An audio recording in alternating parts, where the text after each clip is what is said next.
Le rêve d'une deuxième qualification des éperviers du Togo, version locale pour le championnat d'Afrique des Nations, s'est envolé à Cotonou au match retour. La sélection nationale locale du Togo n'a pas réussi à confirmer son succès à Lomé. Quels ont été les facteurs qui n'ont pas permis à cette sélection de pouvoir passer le deuxième tour? On en parle justement et c'est important de tirer les leçons et de dire clairement les choses.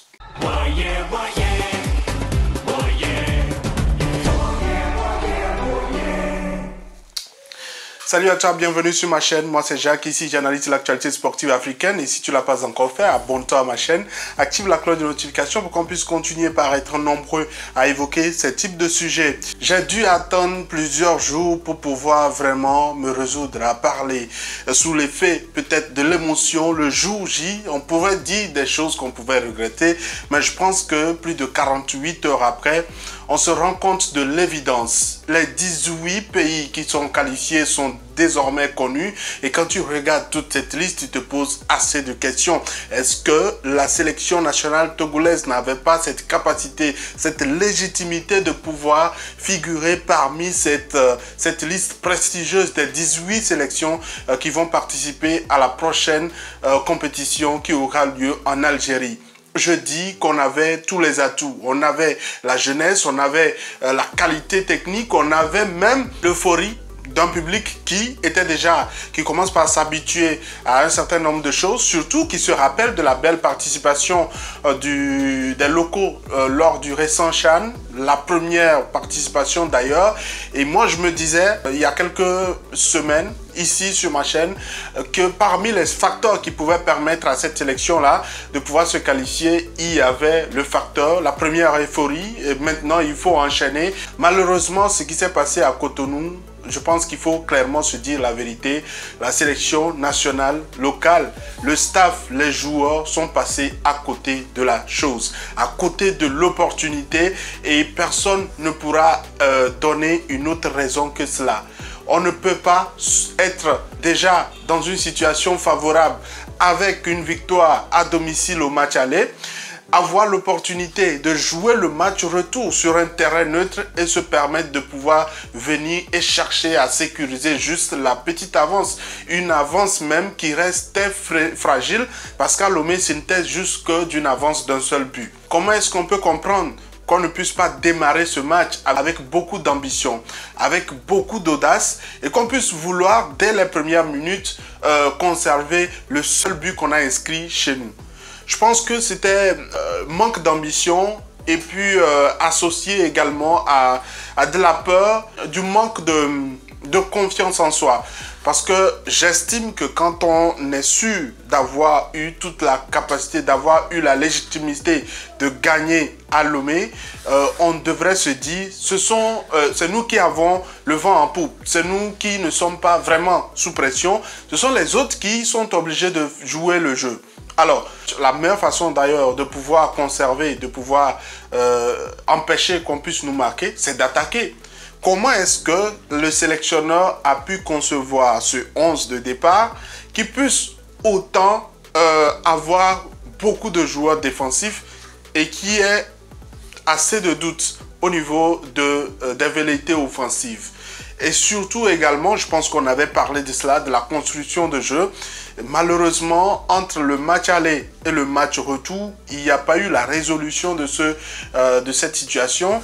Et puis, il y a eu l'absence de celui qui devait peut-être permettre, de par son expérience et de par sa qualité, Omedove, qui n'était pas au match retour. Ça a été pour moi peut-être l'un des aspects qui a fragilisé l'effectif, mais où un seul joueur ne peut pas être absent et qu'on puisse se dire qu'on n'a pas un ou deux joueurs qui vont jouer vraiment son rôle.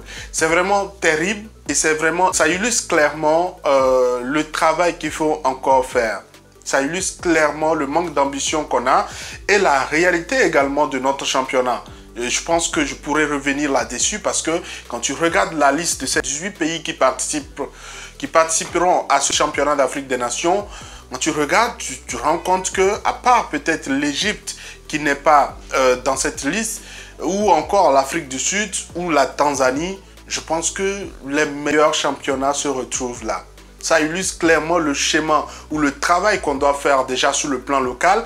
Parce que du moment où vous ne travaillez pas à fond sur le championnat local, sur la santé de ces formations sportives qui doivent fournir de la qualité aux différentes sélections, vous n'aurez pas de résultat. Oui, aujourd'hui, on va crier sur le sélectionneur et c'est légitime qu'on puisse également l'indexer parce que c'est lui le premier responsable, c'est lui qui a établi le plan de jeu, c'est lui qui savait qu'on avait juste une avance qui n'était pas considérable à l'aller et on avait relevé les insuffisances qu'il y avait et qui devait corriger. Malheureusement, cela n'a pas été corrigé.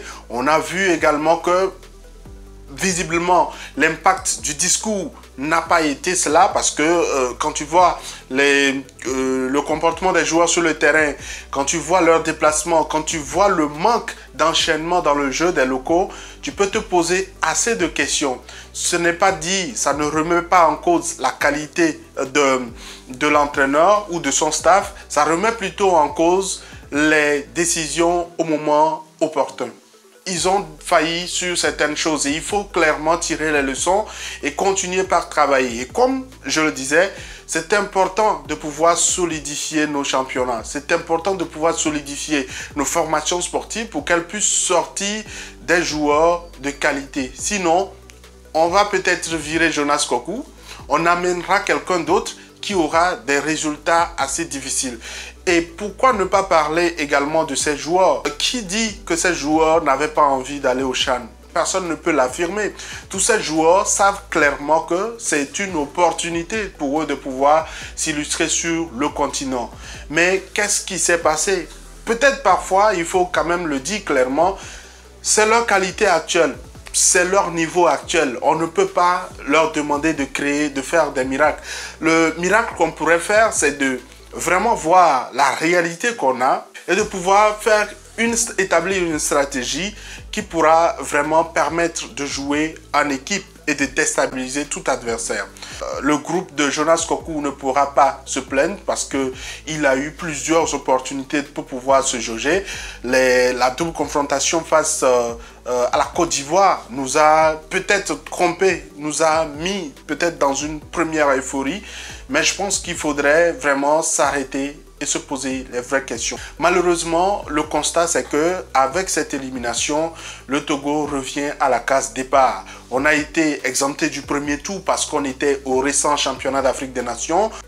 Cette fois-ci, lors de la prochaine étape, on doit forcément jouer contre deux adversaires avant d'espérer se qualifier. Ça annule un peu les efforts que le groupe de Jean-Paul Abalo avait fait pour pouvoir se qualifier, mais si ça peut nous permettre de pouvoir se relancer, ça peut être une élimination positive. J'essaye dans toute situation de pouvoir trouver quelque chose de positif. Si vraiment on peut se poser de vraies questions, de pouvoir trouver également des vraies pistes de solutions, cette élimination peut faire énormément du bien à cette sélection nationale locale, au football local et même à d'autres catégories au niveau des sélections. On ne peut pas attendre les derniers moments pour que les U17 puissent se regrouper. On ne peut pas attendre les derniers moments pour que les U20 puissent travailler. Il faut qu'on puisse faire un travail constant. Je me réjouis qu'il y ait ces derniers temps plusieurs compétitions de jeunes. Mais tout ça, il faut qu'on puisse avoir une symbiose assez intéressante qui puisse permettre réellement de pouvoir avoir une visibilité assez intéressante au niveau de l'épanouissement de ces jeunes qui sont en train de monter. J'ai un sentiment de déception clairement au niveau de ces joueurs qui n'auront pas malheureusement l'opportunité de montrer au continent qu'ils sont très bons et qu'ils méritent de meilleures situations. J'ai également un sentiment de mécontentement, de regret au niveau du staff de la sélection nationale. Vous étiez là pendant les préparatifs. C'est après une défaite que le sélectionneur ne se présente pas devant la presse pour pouvoir assumer clairement ses responsabilités, pour pouvoir dire clairement ce qu'il a vu, ce qu'il a peut-être projeté et qui n'a pas marché. On peut le faire parce qu'il ne faudrait pas qu'on habitue les gens à ce que le sélectionneur puisse être absent après une défaite, pour moi, c'est un fait important qu'il faut que la Fédération togolaise de football, que les dirigeants du football togolais puissent corriger. Il ne faut pas qu'on habitue les différents sélectionneurs à zapper ou à disparaître quand ils ont échoué. Il faut qu'ils puissent avoir la capacité de pouvoir assumer leur défaite et que ça puisse leur permettre vraiment de se projeter sur l'avenir. Est-ce que cela veut dire qu'on doit changer le staff? Je pense que ce n'est pas l'urgence actuelle. L'urgence, c'est de voir comment pouvoir corriger déjà dès la base, comment pouvoir bien démarrer la saison qui arrive, comment pouvoir également accompagner les représentants togolais sur le continent. Je parle d'ASCO et de l'ASK. On parlera prochainement de leur situation, mais il y a beaucoup de choses. Et on doit se réveiller. Sinon, après les locaux, on va également se fâcher pour les éventuelles éliminations des clubs locaux et des clubs sur le continent. Et également les prochaines défaites des sélections, que ce soit des jeunes ou encore de la sélection senior. C'est le moment de se réveiller. Sinon, on est en train de voir. Regardez encore cette liste. Et dites-moi si le Togo n'avait pas la capacité de figurer sur cette liste. C'est vraiment dommage, mais on se dit à la prochaine, tirons les vraies leçons. Quel est ton avis par rapport à cette élimination très amère, surtout qu'on ne jouait pas au Niger? On est tombé également dans la distraction de on va nous rendre le coup. On est parti, quelle vengeance le Niger pourra avoir contre nous et tout ça, en oubliant clairement que la vengeance c'était sur le terrain. La vraie vengeance, et le Niger, le sélectionneur du Niger l'a compris, ce n'est pas forcément les tests Covid, mais c'était clairement sur le terrain. Ils ont réussi à le faire. Oubliez les histoires de il y a penalty ou pas. Avez-vous eu la capacité de changer le destin de cette rencontre à Cotonou? C'est la vraie question qu'il faut se poser. Quel est ton avis par rapport à cette situation? J'attends ton commentaire et si tu ne l'as pas encore fait, abonne-toi à ma chaîne pour qu'on puisse continuer par évoquer ce type de sujet. À la prochaine.